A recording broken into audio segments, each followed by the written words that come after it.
you know, we are here and want to hear from you. So if the resources we're sharing with you today are not exactly what you need, if your students are and you are dealing with other things that you think we could help with, please reach out. We want to hear from you and we want to support you. And we're so thankful to all of you for the work that you're doing for your students and communities.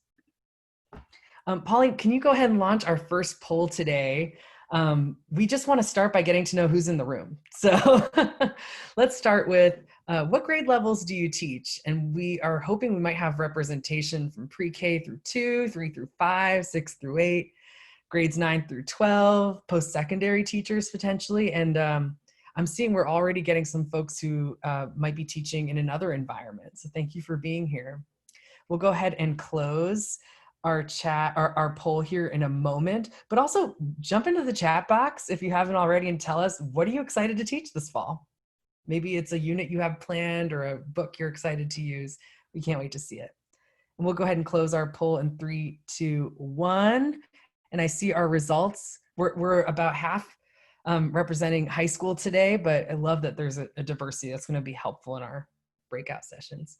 All right, let's go ahead to the and close that here and move on to our next slide, where I'm guessing many of you have already connected to the Pulitzer Center in the past, but for those who haven't, and I just wanted to share a little bit about our mission, which is to raise awareness of underreported global issues through direct support for quality journalism in a lot of different media platforms, but also our outreach and education programs, which we're here to talk about today. The reporting that we support is published in outlets all over the world, and we've seen a huge increase in the representation in outlets outside of the US as a result of the reporting we've been doing to cover the impacts of the coronavirus pandemic. You'll see some of that reporting later today.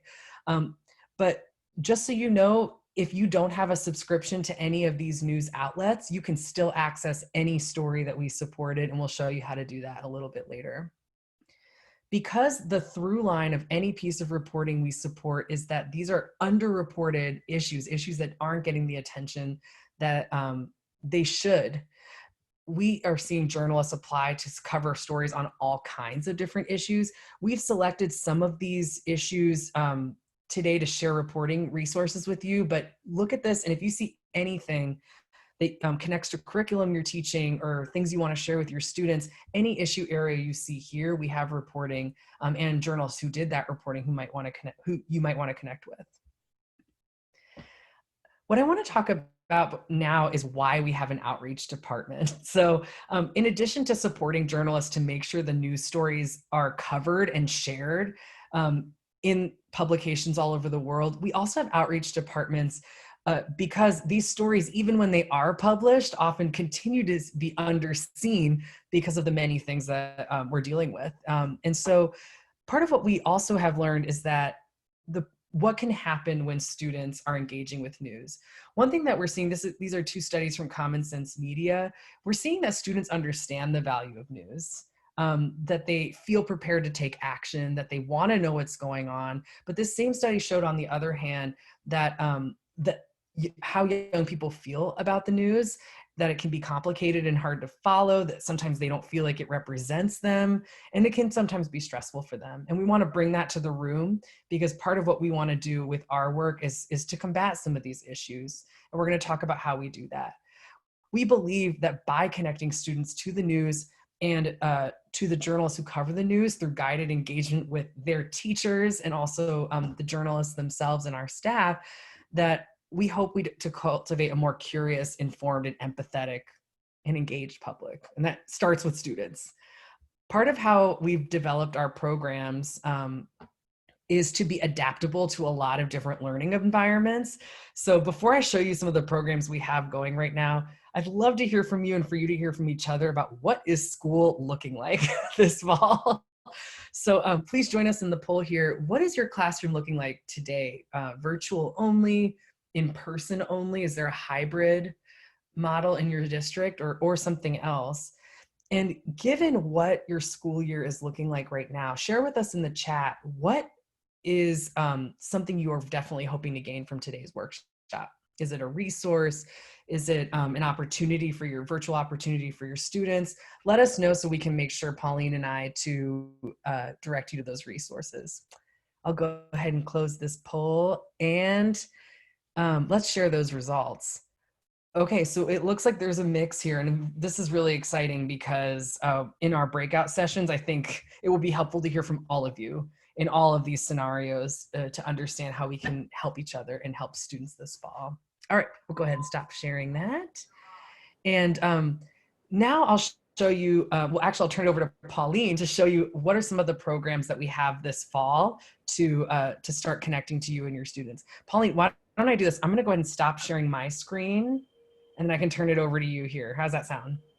That sounds great. Great, here we go. All right. Here we go. Okay, here we go.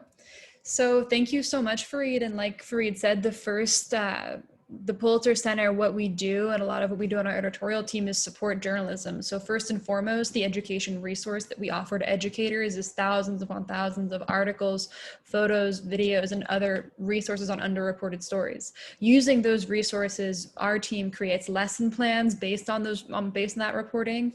We also are happy to coordinate opportunities for your students to connect face-to-face with our grantees and journalists, whether it's via a direct classroom visit or whether it's in the form of a webinar like this one. We also offer workshops for students and teachers similar to the one that you have now, as well as more student-facing resources that get them to directly engage with these stories, in addition to student contests, which are opportunities for students to make their voices heard on issues that are important to them, as well as win prizes for their schools. So that's like a very quick overview of what our education programs and resources consist of. And so you'll find all of these different resources live on the education tab of the Pulitzer Center's website, which is, as you see at the bottom, pulitzercenter.org/education.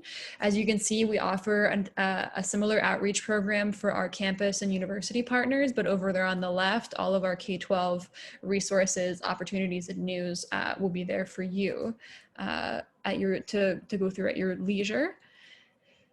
And another part of our website, instead of clicking on education, if you click on reporting, you can find every single piece of journalism supported by Pulitzer Center funding will find its way onto this portion of our website on every issue that you saw earlier. And for today's webinar, we chose a few stories and a few projects that we feel were some of the highlights of this summer's reporting and things that we feel would be really exciting for your students to connect with. So as you can see, you can search these through all of our reporting for everything from issue to a specific country your students are interested in studying, to a region, to a publication, an author, or a type of media. So we really encourage you to explore this tool and find resources that your students would be eager to connect with, and that you'd be eager to connect with your students. So as Fareed mentioned earlier, we support stories on so many different issues. And one of the issues, of course, that's at the forefront of our minds right now is COVID-19. And the Pulitzer Center has supported reporting from all over the world in so many different outlets that explore the underreported sides of the pandemic. So as you can see on the left, for Frontline, two of our grantees reported on how immigrants that are facing detention and other insecurities are reacting to facing those problems in the context of a pandemic. For one of our more local stories, a group of publications in Illinois, including Southside Weekly, reported on the ways in which the pandemic is affecting local museums, which are, hubs for cultural resources and learning for community members that are really struggling. And then on a more national note, NPR reported a story about how coronavirus is intersecting with Islamophobia for Indian Muslims and how that's affecting their lives. As on this page, you can see there's even more dimensions to this, all the way from the way that the coronavirus pandemic is intersecting with other issues in addition to immigration or Islamophobia. This Info Nile piece is about how it's intersecting with water insecurity in the Nile Basin region of Africa, how this story over here on the left is exploring how COVID-19 intersects with the racial justice issues that are at the forefront of our minds, about how neighborhoods in St. Louis are especially vulnerable to the virus for reasons of structural inequality and structural racism. So this is just to give you all a sense of both the geographic, regional, and an issue intersection variety of resources that you can find if you click on COVID-19 as an issue. And the story that we'd like to spotlight today that we're very excited about that came out this summer is a project called How Do We Survive, which comes from a publication called Mission Local, which is based in St. Louis, in San Francisco. And this project is an effort to explore the ways in which immigrants, and specifically undocumented immigrants, experience the dual aspects of the pandemic. So isolation versus a desire and a need to still work and face increasing vulnerability. So this piece is especially exciting to us because it does the job of reporting on the story in a way that's very unique. It uses a graphic novel format. So for any of your students that are interested in using visual arts and other perhaps unconventional methods for telling stories, we think this is a very exciting example of how to do so. So hopefully this works. Here we go. So here it is. So as you can see, this is a graphic novel format. And so what Fareed and I are going to do is switch off and do a reading of this piece for you all. So the first panel reads, "We live in a one-bedroom apartment. Our rent is $2,000 a month. I used to complain about the noise outside, but now I miss it. We live in a one-bedroom apartment. Again, our rent is $2,000 a month. I used to complain about the noise outside. Now I miss it." And again, this is the voices of people in this community speaking to grantee Cynthia. My mom and uncle are from El Salvador. She's a nanny. He cleans offices. Together, they make $50,000 a year. I just graduated from San Francisco State. I worked at a restaurant, but it has been shut down for months. What will I do? I'll support you. Every Tuesday, we get free food, fresh fruit, vegetables, milk, eggs. It helps. They started free testing here in March. They said they would pay me even if I have the virus. But what if we get the virus when we are at the testing center? Eventually, we went. We are virus-free, but we have no antibodies. April was hard. Heat wave, no AC. I can't do this anymore. Just a few more weeks. My cousin in El Salvador got COVID-19. She's a nurse. I wish Bukele would take this more seriously. Ainsela. Manténme al tanto. Then the protests started. The streets were noisy again. Don't go out there. At least I can donate money. June, I graduated. I'm trying not to worry about internships or jobs. I always invested in outer self-care. My eyebrows need waxing. Not yet. I know. These days, self-care looks different, but that is not a bad thing. Thank you so much, Fareed, for helping us explore that piece of reporting. And I hope that you all found that this piece was just as exciting as we do. We think that it's an amazing, way to tell a story, and a really interesting way for us to all be able to tell stories that happen in our community. And so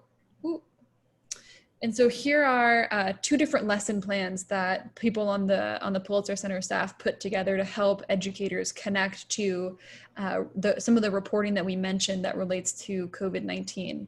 So this one on the left is a lesson plan which gives educators resources for connecting to past public health emergencies around the world, so students can get a sense of how countries and people around the world have reacted to past outbreaks, whether it's the Ebola outbreak, whether it's cholera or Zika or any of these other emergencies we face, and how we've been able to get through them together.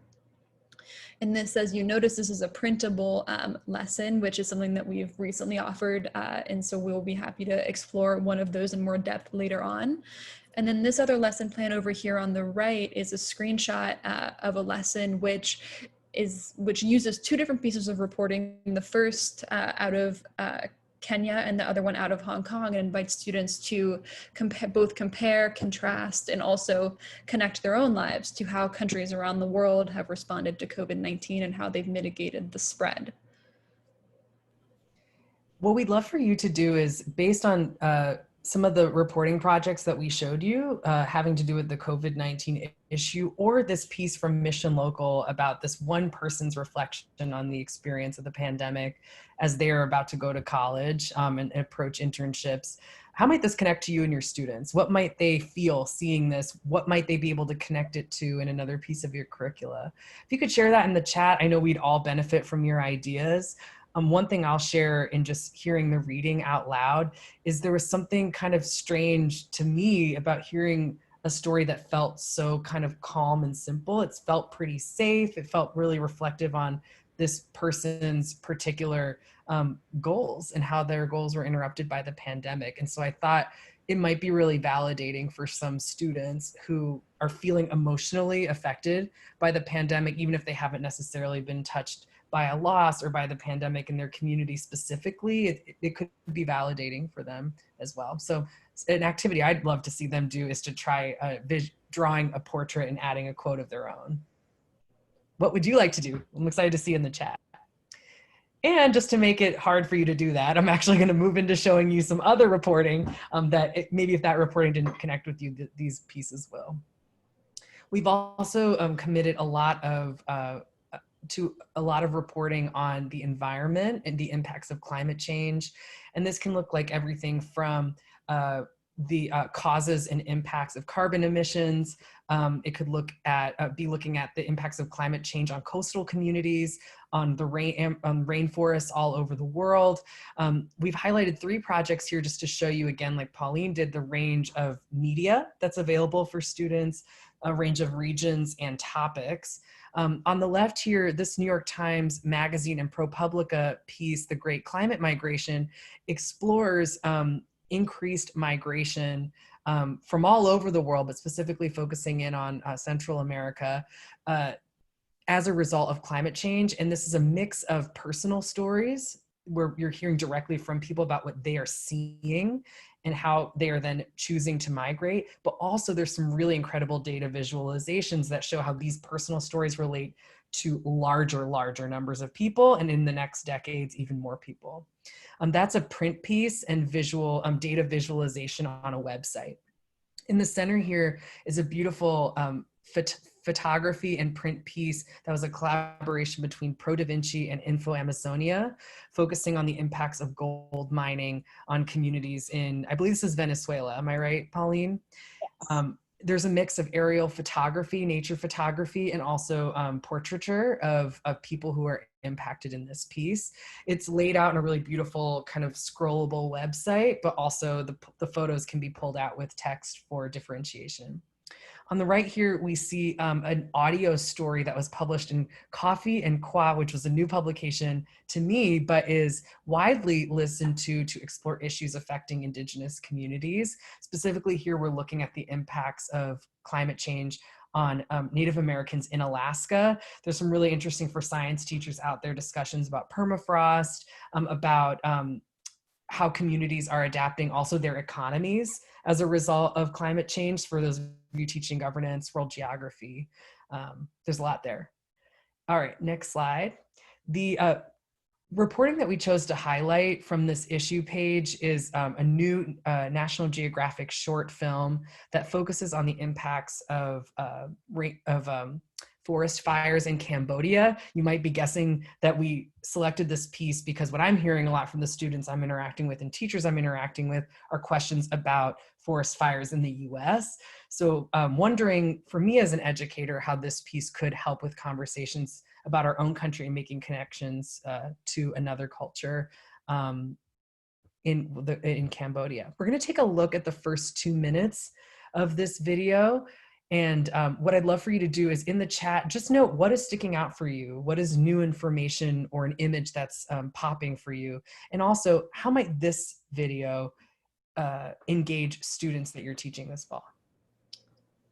Okay, we'll go ahead and start this video. One other thing that I would add is that this video uses a combination of drone footage, so visual images, and poetry to tell the story of, So it's a great opportunity to intersect creative writing and poetry with underreported global issues. So we'll go ahead and get started.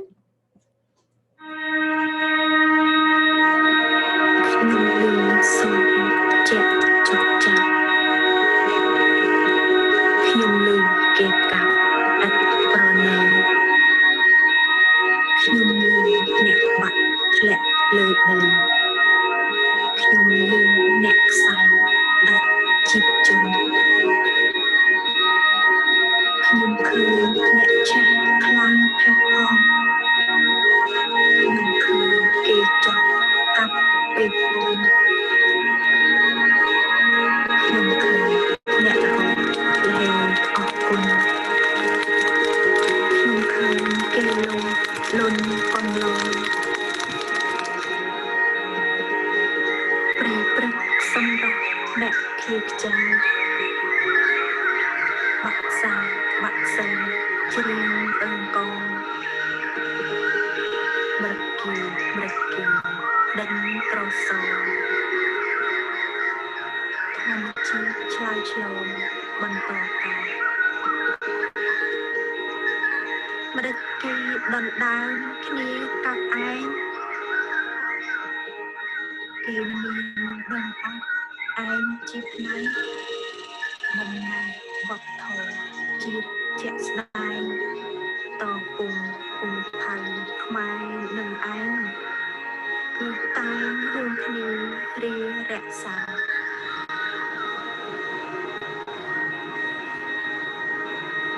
លោកគ្រីទំនើបរើមកដល់គេចាក់ទៅក្នុងដល់រុក្ខាគេបើកឡានធំជុំរណាគេឈ្មោះទៅឆ្កាប្រហាឯង So unfortunately, in the interest of time, we'll go ahead and stop there, but we do find this is a really beautiful way to use poetry and just in combination with images in a really simple way to tell a very effective story. So I will turn it back over to Fareed. Please continue to share in the chat any ideas that this film sparked for you. One thing, yes, Pauline is gonna, if you can grab that link, Pauline, and share it in the chat. Also, it is linked in the presentation and everyone will receive the presentation by the end of the week in a follow-up email with your certificate. One thing I just wanted to highlight is we have some really exciting ideas about how to connect to the mission local reporting in the chat here. I really like Toby mentions using the COVID-related lessons so students can see the expanse and depths of impacts beyond the local. Also, Patricia mentions that the mission local piece could lead to students creating their own visual stories about some aspect of their experience. Salome, thank you for sharing that and I hope you said your name correctly, for sharing your personal connection to the story. Tell us, how might this film connect to some of the things that you're teaching this fall or resonate with students? Pauline, in watching it yourself, was there anything that was sticking with you that you wanted to share? Sorry, after all this time, I'm still figuring out how to unmute myself. Thank you, Fareed. I think that this resource is, like I said, a really great opportunity to get students thinking about the ways in which they can use creative writing and poetry to tell stories that are important to them. I noticed that one of us in the chat said that they were struck by the authenticity of the poet reciting the poem. And I think that, oh goodness, sorry. Come on. Sorry, clearly having issues still. So yeah, I think that students could write a poem about something that they're passionate about happening in their community, and then simply using really easy multimedia tools like iMovie or even Google Slides, use it to overlay over images to tell a story. And I know, Pauline, you have pulled some lesson plans for us that could connect to this piece of reporting. One idea I would add, Toby mentions that the sound with the images add this whole other level of engagement. I'd be excited to see students apply those skills to an issue they're passionate about. But one activity that struck me watching the video was sometimes it felt like the speaker was speaking to the environment. And it made me wonder about an activity where we worked with students to create writing inspired by reporting they explore, where they speak directly to the environment. Could be an interesting activity. What did you pull for us, Pauline? Absolutely. So here, you'll find two different lesson plans. The first up here on the left is one that is the companion lesson to one of the first environment stories that Fareed mentioned, which is the New York Times Magazine and ProPublica effort to report on and predict the level of migration that will occur as a result of climate change. And we're very excited about this lesson because we've been hearing a lot from students and from educators that we're very interested in both the issues of migration and refugee issues, as well as interested in environment issues. And this reporting is a really unprecedented effort to explore how these issues are connected. And so we think that this reporting could resonate with students who are interested in learning how global issues not only affect their communities, but also intersect with each other. And this other lesson plan that I pulled is a spotlight piece on one young woman in the Amazon who is an indigenous land defender, meaning that she takes responsibility onto herself for protecting her land and her people's land from environmental degradation. So this is Joanie, and she is taking steps to help clean up plastic pollution in the region of the Amazon where she lives. And in this lesson, students reflect on what generates waste in their life, how much waste they would generate, as well as what actions that they can take in their own communities to help reduce plastic waste and other waste. So I would love to hear in the chat about ways in which you feel that these two lessons or these two issues can connect with your curricula and with what you're interested in students learning this fall. Patricia has added, and Patricia, I think I might have seen an email, maybe you go by Pat. Let me know in the chat if I've got that wrong, that the voice language soundtrack stands out, and it could be interesting for students to actually create video and then pair with poetry created by someone else. That's a really cool idea. Absolutely. So now we'll move on to another kind of group of reporting that we feel we were very excited about from the summer. We just did more of a deep dive on two of the issues that we report on, COVID-19 and environment issues. But as Fareed mentioned, there are so many other ones, and so a lot of us mentioned at the beginning of this workshop that we're interested in racial justice. And this reporting over here on the left, which is by Brittany Gibson for an outlet called The American Prospect, is called Battle to the Ballot Box. And so as you can imagine, it is about voter suppression in ways in which efforts to disenfranchise voters are particularly affecting Black and Brown communities and are racial justice issues and civil rights issues. And with the election coming up in just a few months, we think that this reporting will be a way to get at something that's really at the top of students' minds, having to do with both racial justice and election issues. And so another issue that we report on really frequently is land and property rights. So trying to investigate the relationship between people and the land that they live on and how that can be a difficult one. And so for High Country News, the Pulitzer Center was really proud to support a project called Land Grab Universities, which is also a data journalism effort to figure out the ways in which American universities still to this day profit from land that was taken away from Native communities way back in the 1800s. So where universities like the University of Missouri or Cornell University or University of California, Berkeley are profiting off of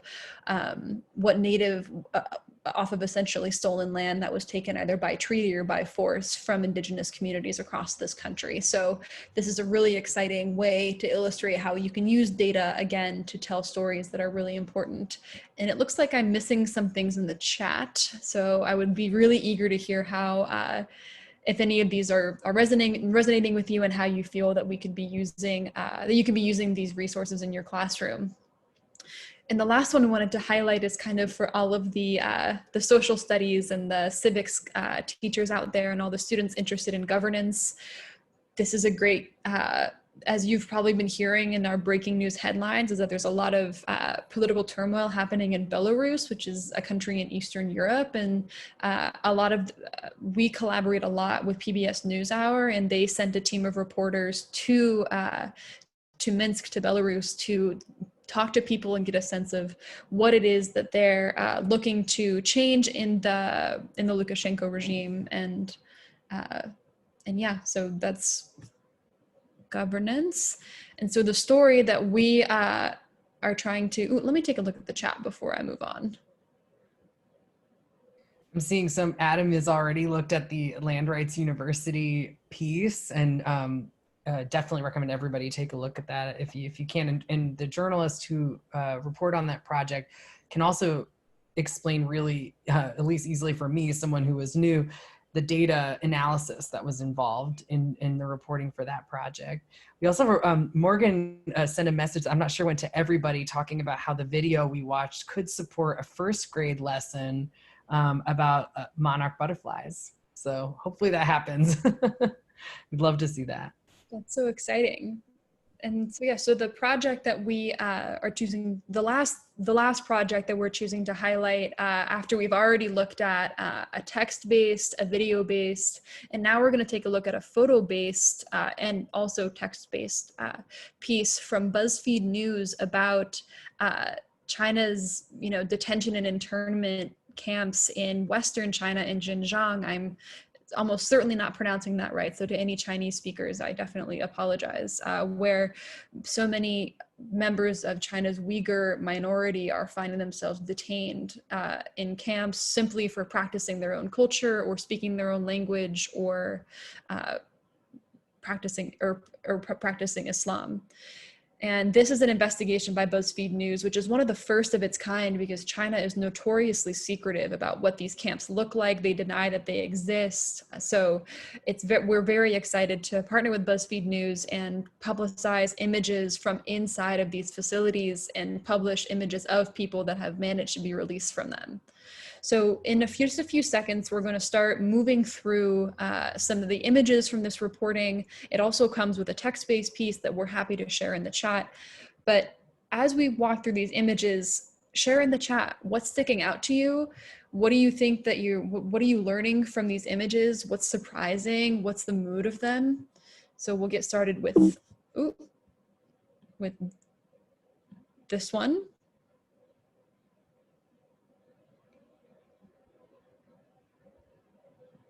And then this one.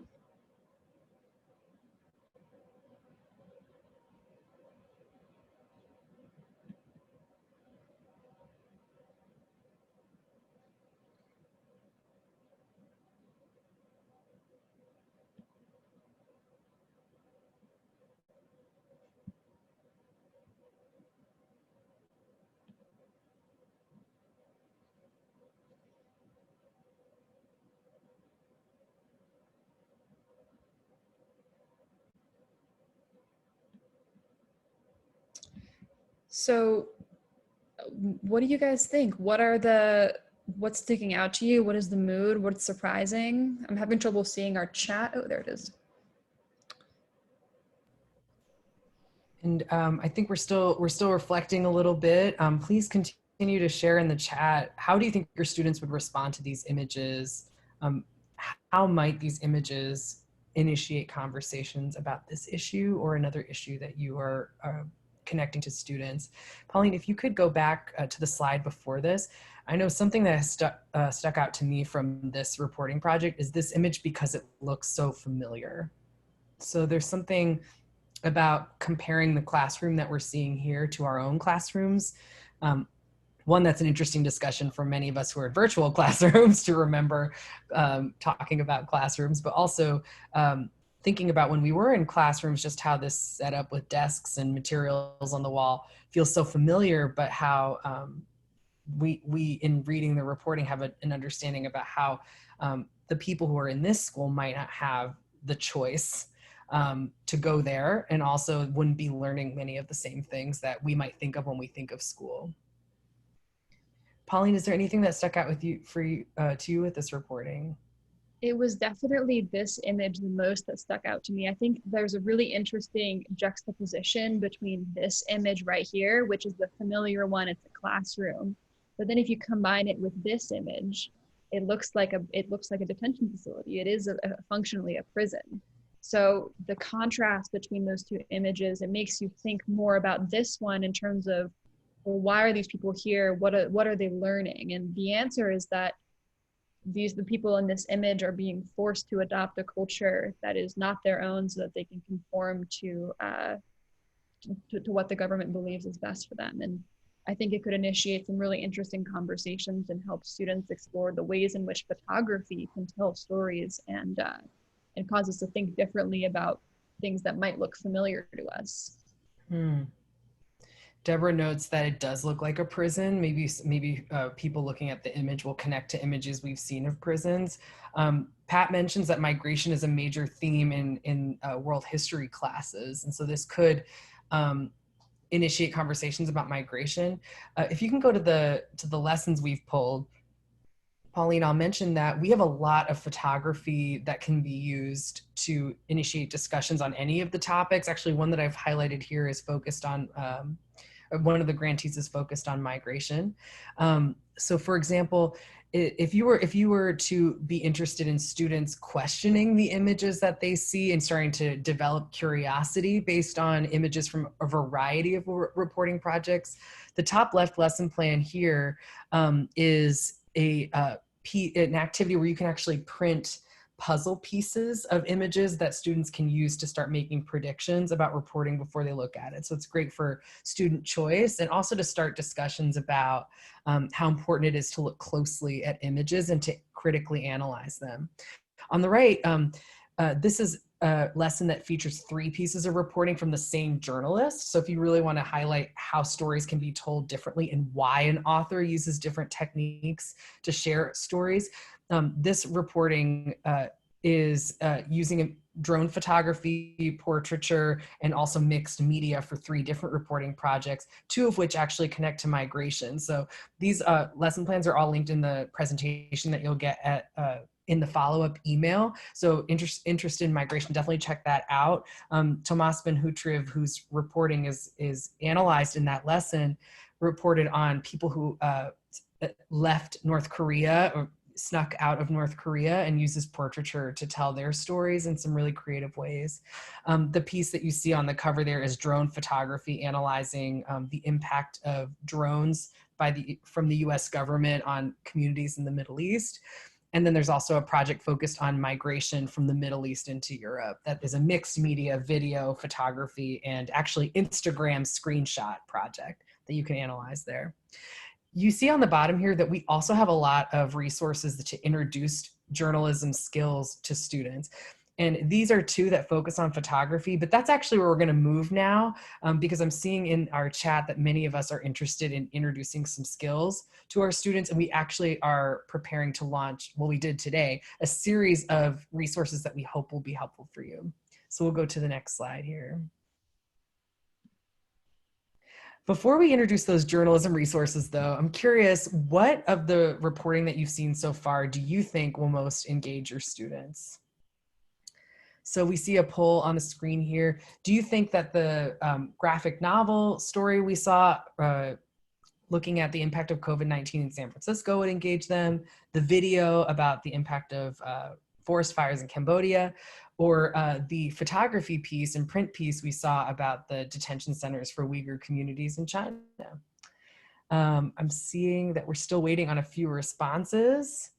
We'll go ahead and close our poll in 3, 2, 1, and let's take a look.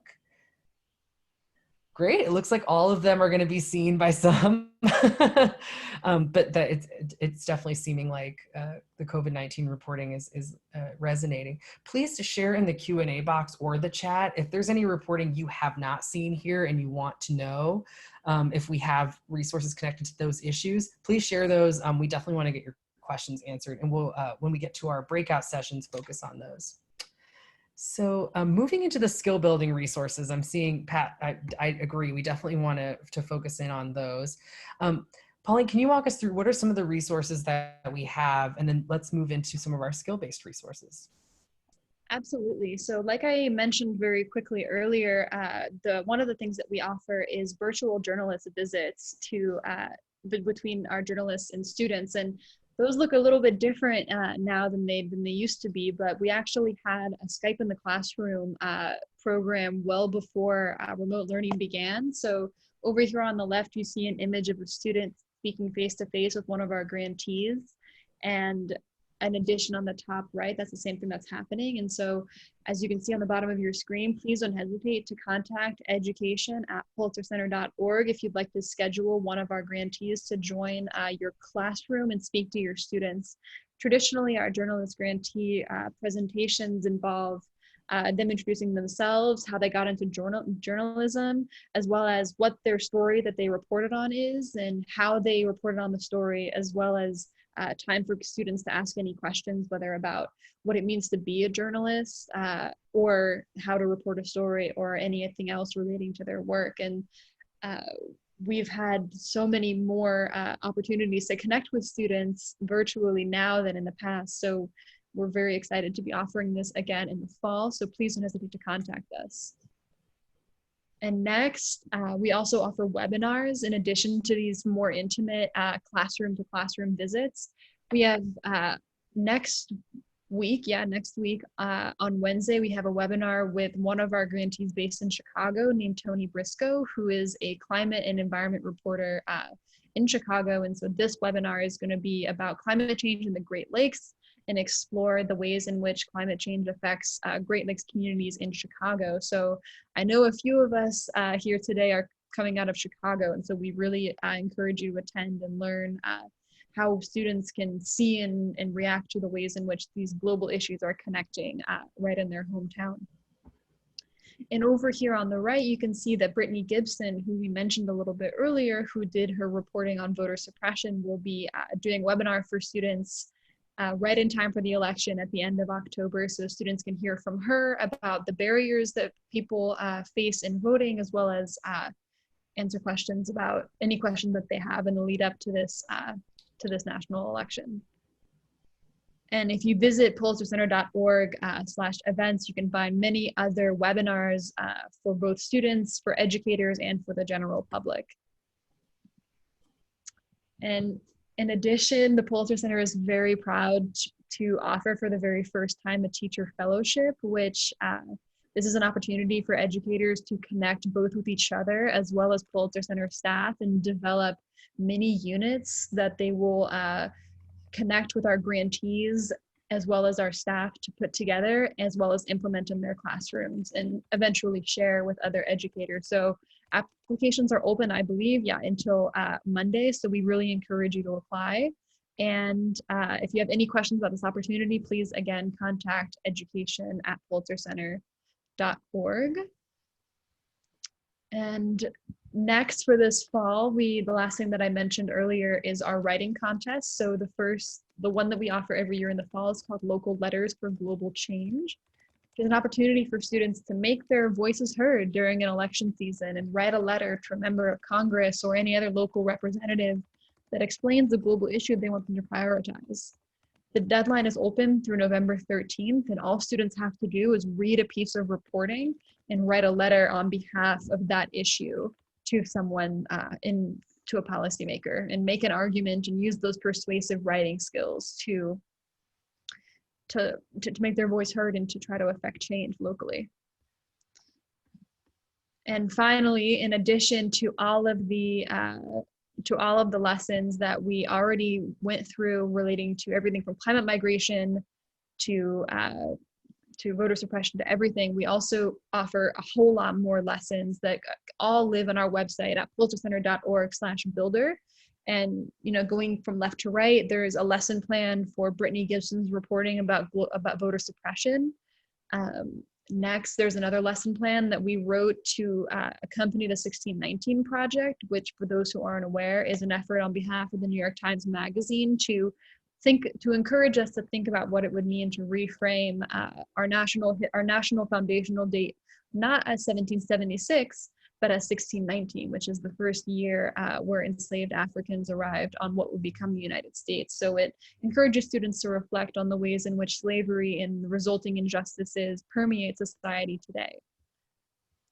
And then also there's lesson plans relating to reporting about intersex people and how they find identity and interact with systems of migration. The woman that you see in the image to the right, her name is Tatenda, and she is an intersex asylum seeker currently living in New York City. And her story is a really inspiring one of resilience and of inclusion and of bravery. And over here, way on the right, we have another lesson that goes in the grouping that we offer relating to the Everyday Africa project that Fareed mentioned earlier. And this lesson encourages students to look at images and consider how what we see in the media and what we see all around us can contribute to stereotyping, whether it's of their city, their community, places they've never been, or certain identities. So if we didn't just completely overwhelm you with all of these different lessons, we really encourage you to take some time and to peruse this lesson builder and see if you can find one that will resonate with your students. Let's see. And finally, I'll hand it over to Fareed to take us through what one of our printable lessons can look like. Great. So we, this fall, starting in the spring, we began transitioning a lot of our lessons to become student-facing and printable. And we have lessons ranging from migrations, environment and climate change, racial justice, governance issues, public health. And what I want to show you is just what the structure of these. Let's go to the next slide. So we're going to start with looking at a lesson that focuses on migration from indigenous villages in Guatemala. This is one of example of a Pulitzer Center education written lesson where in all lessons written by our department will have these components. A warm-up exercise, context for the resource students will explore, some directions for how to look at that resource, including comprehension questions, discussion questions for the students to use on their own or in small groups, and also extension activities. So here's actually the warm-up for this lesson, and we're going to try it. It reads, when you were in grades K through 12, I'm curious, did you ever move to a new home? Go ahead, and I'm going to go ahead and launch this poll, and you can tell me if you moved before. And if you did you move multiple times? Did you just move one time? Did you never move when you were in grade school? And tell us in the chat, if you did move, how did that feel? What was that experience like? And if you are someone who stayed in your community growing up, did you ever see other kids move from your school? And what was that like? I'm gonna go ahead and close this poll in 3, 2, 1, and let's take a look at the results here. And it looks like we've got a mix. So what we would then move to in this story is the experience of people who've actually been on both sides of this. Go to the next slide there. In the story that students explore, we are visiting a class where half of the students were absent. And what we start to learn is why those students are absent, and where a class goes from actually being half the number that it started with at the beginning of the year to only a few students. And we look at why. Next slide. The story is from the Arizona Daily Star, and it focuses on immigration from Guatemala to the US and how communities are affected. So to start, you'll see in the printable resources, students are asked to begin by writing down background knowledge they have about immigration to the US, but also what do they know about Guatemala? Next slide. We then tell the students, and it's written into the plan for them to explore independently, that they're going to be exploring immigration from Guatemala, and the project that they're going to explore is called A Lost Generation. Let's do what the students would do and guess. Why do you think the author would title this project A Lost Generation? Let's make a prediction. What might be the impact of immigration from Guatemala to the US? And you can share your responses in the chat. Pat has a great question here. Are the lesson forms fillable to be completed online? They are in PDF, and so they can be copied. And I think they're in there, depending on what the students have downloaded, they could be fillable, but we have them in Google Docs. If you reach out to education@pulitzercenter.org, we can send it as a Google Doc version. Just to add one thing, they also, in most cases, exist as Word documents, and you are able to open Word documents in Google Drive if that's easier. Oh, yes. All right. And awesome. All right, let's go to the next slide. I definitely agree. The resource that students explore is by Perla Treviso, a Mexican-American journalist who spent more than a decade covering immigration stories from about a dozen countries. She examines the causes and effects of immigration to the United States by indigenous communities in Guatemala. You'll see here that we now have some contextual sentences for students to read on their own. It's written into the plan. And then when they go to the next slide, they'll either see a print version of the story from Perla, or if they're able to access the lesson online, they can click on this video and hear her speak about the project. Next slide. Once students explore either through the article, which is printable, or the video, which is available online, they are invited to try one of two extension activities. One is to try comparing their daily class schedule to the class schedule of a student who's profiled in the story, who still lives in her community in rural Guatemala. Their reflection moves into then a persuasive essay. The second activity they can try is to compare the story that they've read to another story embedded in the plan, also printable, that focuses on migration to the United States from Syria.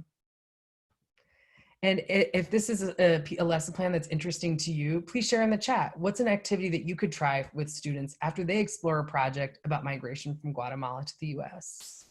Next slide.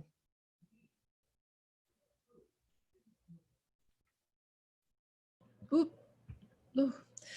Thank you so much, Fareed. And so then the next thing that we want to spotlight before we break into our discussion groups and take a look and think about how we can be implementing these ideas in the fall is something that we're very proud of that actually just launched today.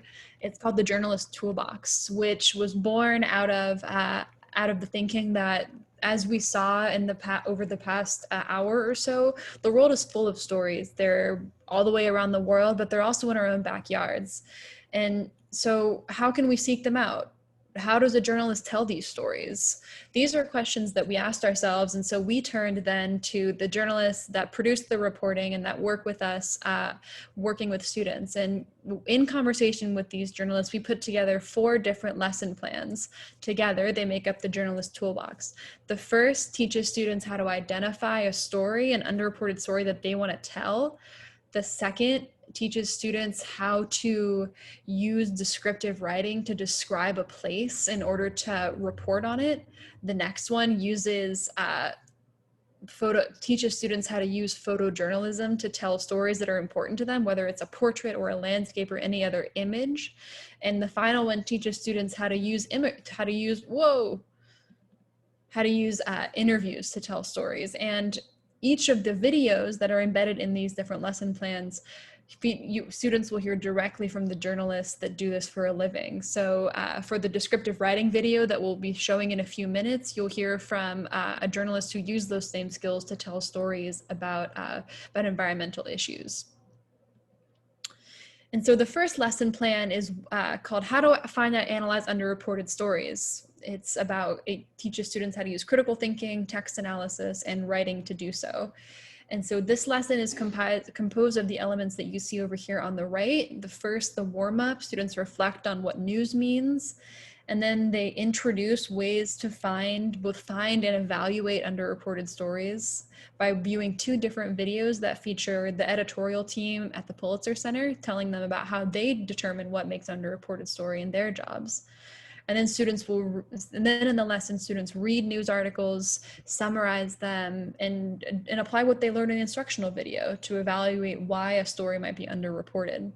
And then they practice finding them, whether it's, you know, in the news or in any other place. And then there's 2 different extension activities from this on this lesson where they embark on a reporting project on their own once they've learned how to find those stories in their own communities and in their own ways.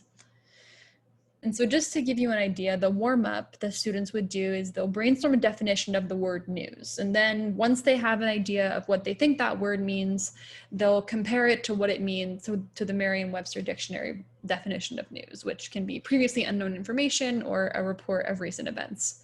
And then they'll consider, where do they get their news? So with that, we have our 5th poll question for you. Where do you think students are getting most of their news? Is it from print and newspaper magazines? Is it from the television? Is it from the radio, online, websites, or social media? What else? We'll give this poll about 5 more seconds. 4, 3, 2, and 1. So it looks like most of us that answered are thinking that our students are getting their news from social media or from websites or from TV.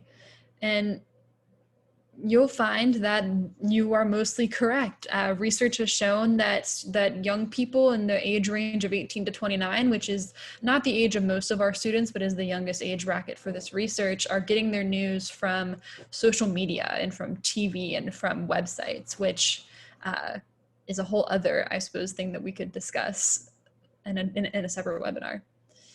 And then these are the stories, that the other questions that students would be interacting with in this lesson. And so for any of these questions that students would interact with, whether it's what do you see most in the news, how do the stories that you choose differ from someone else in your class? So take a stab at any of the questions that you see on the screen in the chat.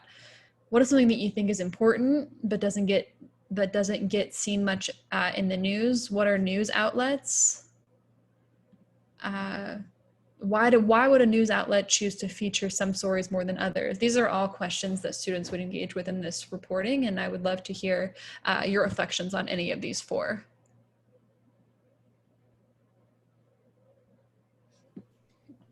And I think what maybe we can do for time's sake here is please share with us how students would respond to questions about underreported stories in the chat. But let's go ahead and share where the lesson goes next, especially because I'm seeing in the chat that some of us are excited about the idea of videos where journalists walk through their process with students. And we are going to see some of that in a moment. Of course. So, and then after students have engaged with these questions in the lesson plan, then it introduces them to what an underreported story is. And with that, they'll watch a video from our colleagues at the Pulitzer Center explaining exactly what we mean when we say underreported story. And so without further ado, I'll go ahead and screen that video. Hi, I'm Steve Sapienza. And I'm Nora Moraga Louie. We're members of the editorial team at the Pulitzer Center. And we're here to talk about underreported stories. Pauline, I don't think we're seeing it yet. I'm sorry, hold on. Let me try that again. For some reason I was paused. No problem. Hi, I'm Steve Sapienza. And I'm Nora Moraga Louie. Still no. Why don't we, Where's that? that's okay. I try sharing here and we will take a look at the video here. And just so you know, this video is primarily focused on sharing the definition of an underreported story, but also giving viewers an overview of a lot of different issues that they might not be aware of, and also a lot of visuals that maybe they'll want to connect to later. Can you hear it, Pauline? No. All right. Let me try one more time, actually. All right. I don't know why it was pausing.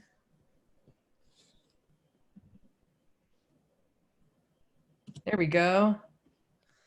Hi, I'm Steve Sapienza. And I'm Nora Moraga Louie. We're members of the editorial team at the Pulitzer Center. And we're here to talk about underreported stories, why they matter, and how you find them. An underreported story covers an issue that is important, but isn't getting the attention it deserves. These can be stories that aren't necessarily in the breaking news headlines, or they're covered, but missing critical perspectives and nuance. Underreported stories, they're underreported for reasons. It usually has to do with our agenda setting. It's driven by clicks and news cycles around things like disasters and elections. Of course, that doesn't tell the whole story about the world. These are stories that can save lives.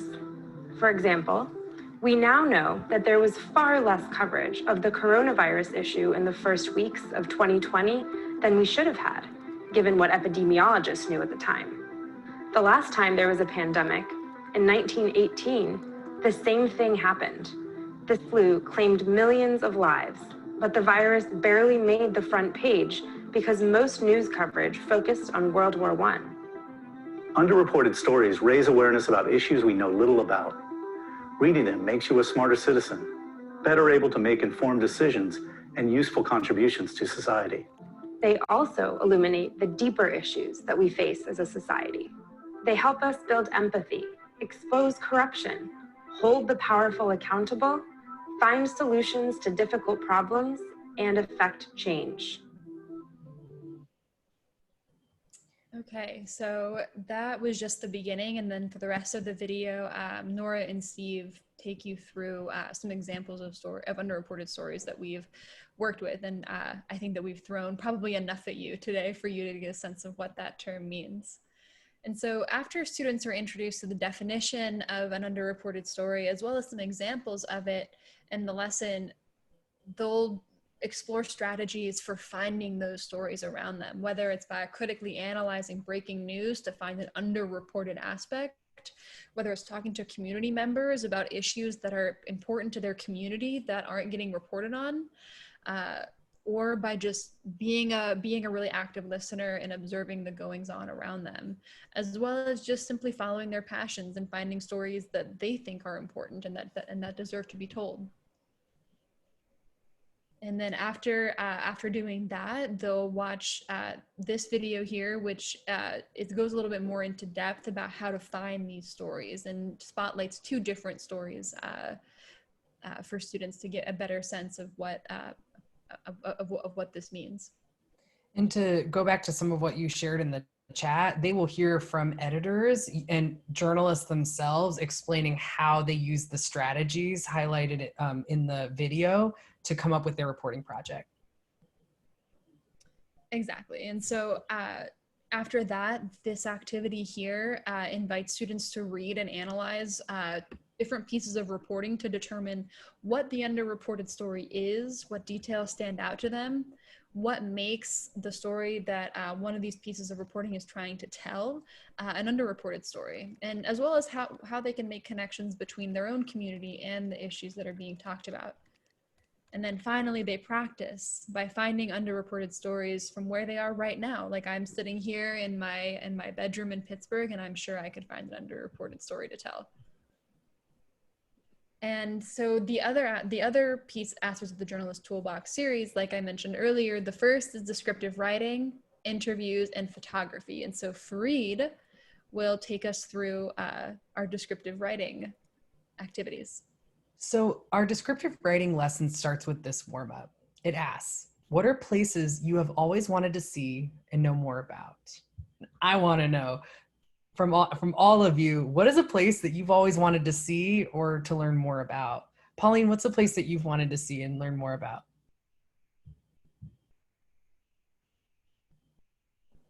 I would love.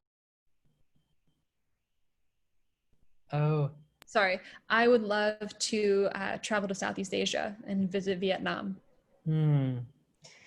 I would love to learn more about, even here in the US, I would love to spend some time just all over a big state like Texas. It has a lot of different communities. What about you? Adam says the Okavango Delta. Yes, I would be excited to see that too.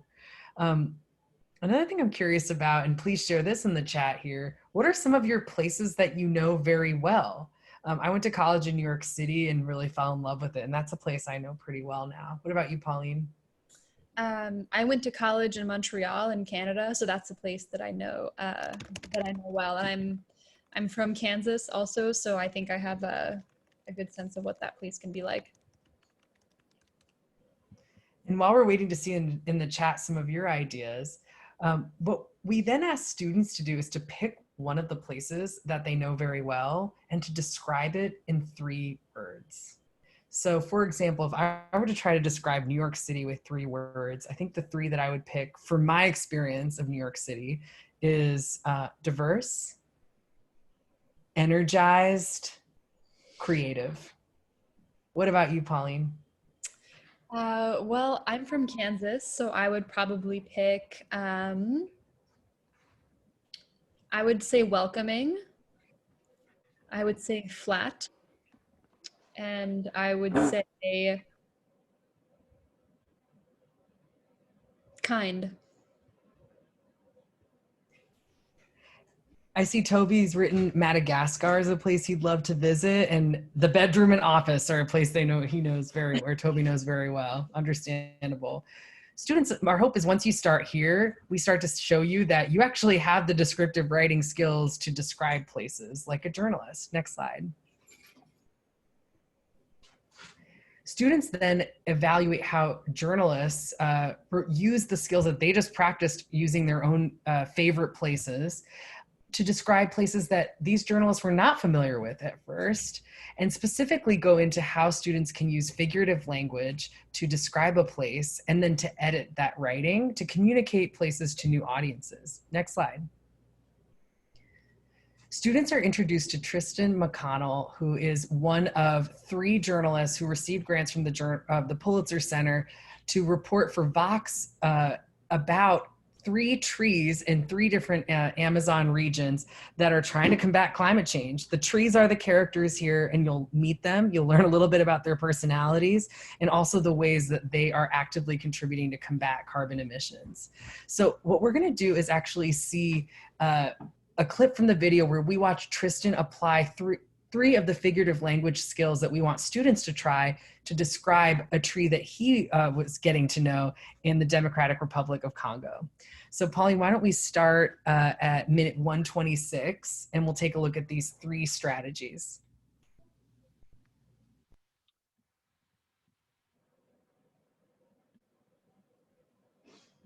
Okay. That are important and interesting to you.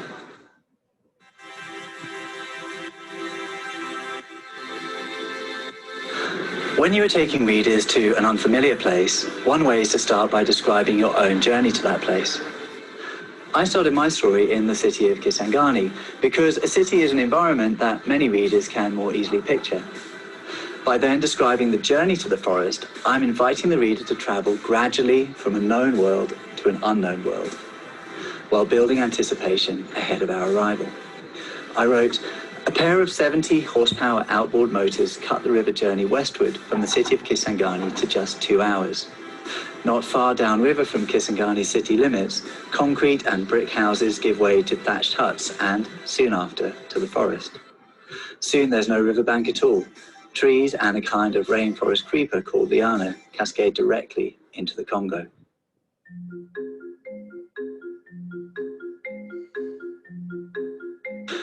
Once you arrive at your destination, capture details that will help describe the place to the reader. Take notes, ask yourself questions like, what am I seeing? But also, what am I hearing? What do I smell? What textures can I feel? Look for the details that stand out and write everything down. Another way to note details is to take photographs. Nothing too clever, snaps with a phone will do. Later, I studied the photographs to help me remember details and even see things that I may have missed.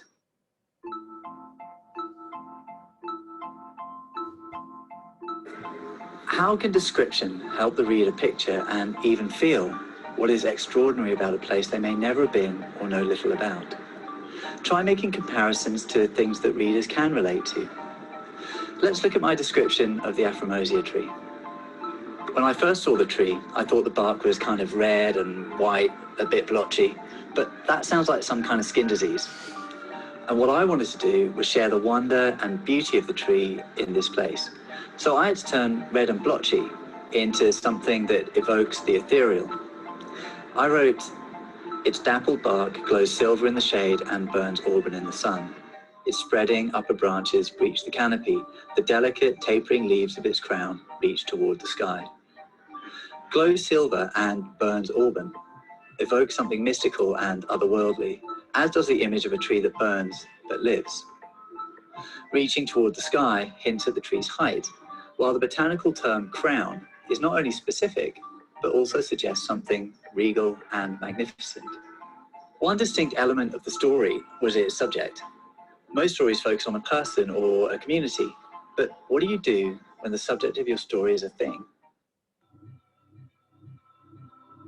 And we'll go ahead and pause there. So you can see these are 3 of 4 tips that Tristan offers for ways that descriptive writing can be used to bring life and excitement to a place that you're trying to communicate to an audience. If you go to the next slide, we'll look at the activity that follows this video analysis.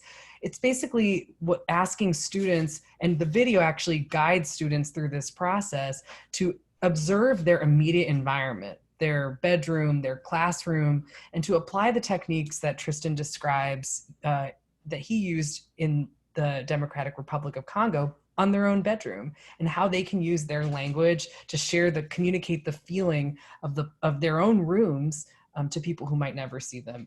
An especially important thing right now when many of us are documenting a pretty important time that we've never been through before. So going into the next slide here, and no worries at all. I see we have some folks who are offering in the chat some questions. Yeah, we will get to those. Thank you, Adam. Just a quick review here.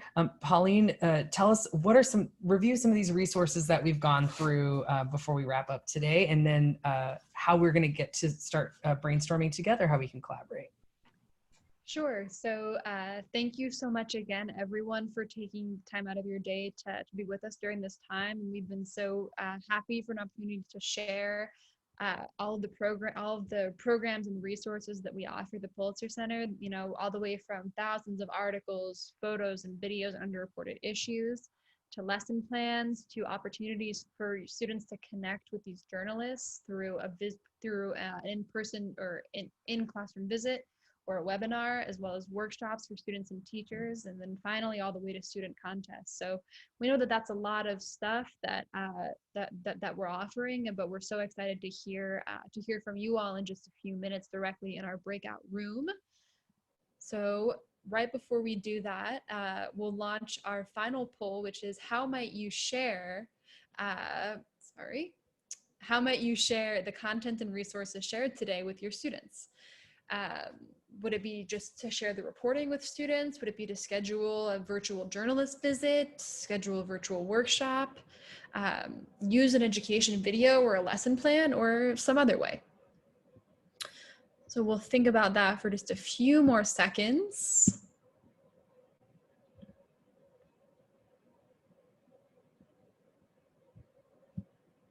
And then we'll go ahead and end our poll in 3, 2, and 1. We'll share the results. So it looks like many of us are interested in our videos and lesson plans. That's great to hear. For those of you that are interested in scheduling a virtual journalist visit, please again email us at education@pulitzer.org. We'll be so happy to set one up. And also, I'm glad to say we're excited to share reporting with students. And I suppose right before we break into our breakout rooms, maybe one thing to keep in mind or to have in mind before we come together in that other meeting is, what is one thing from today? If you could think of one thing from all the stuff we just threw at you that you'd want to share with students, what would it be and why? So I will have to head out in just a minute to open up our breakout room. And so while I'm doing that, Fareed, can you tell us a little bit about what that will look like? All right, Pauline, we'll see you in the breakout session. Thank you. I'm seeing Tiffany's interested in the lesson plans. Kathleen had a great question about certificates for participation in today's webinar. Yes, we will send those out in the follow-up email that also includes the slides from today. Professional development is also something we'd be happy to work with you on to connect some of these resources to your students. Is there anything else that is sticking with you today that you definitely want to share with your students, please let us know in the chat. I know I'm definitely leaving today thinking about some of the ideas you offered for using visual art, video, poetry to capture students' experiences of the pandemic. I think that's such a cool idea. Where we want to close today is with some time for you to all to just connect with each other, to check in with us about any specifics for your class. So in a moment, I'm going to close our webinar here. And what I'd love for you to do is to join us in a breakout room. You should see the information here on how to access that room. When we get there, we're starting a little bit late, so we'll still end on time unless anybody wants to stay later. But go ahead and put this link into your, well, what you'll need to do actually is close this webinar and then put this link into the browser. It will open up in a Zoom meeting where you'll be able to actually connect with us with your video and audio. I'm going to go ahead and just send you the link here in the chat as well. And our hope there is that we'll be able to connect with you all a little bit more specifically. So what I'll do is actually stay here if anybody needs help finding the breakout rooms. Again, I'm about to put the link in the chat for how to get there. And what I encourage you to do is to head over to the breakout session. Pauline will be there to check in with you about your individual classes and to hopefully get you resources you didn't hear about today. So thank you all so much for being here. We really appreciated getting to connect with you and are excited for you to connect with each other in the breakout meeting. All right, so we'll head out. We'll go ahead and end the session now here in the webinar, and we will see you in the breakout rooms. And if you're unable to make it to the breakout room, you can go ahead and reach out to us at the email in the chat here, and we can connect offline. Thank you so much, and we look forward to connecting again soon. And if you're having trouble finding the breakout sessions, I'll go ahead and stay here to check in with you all. Thank you.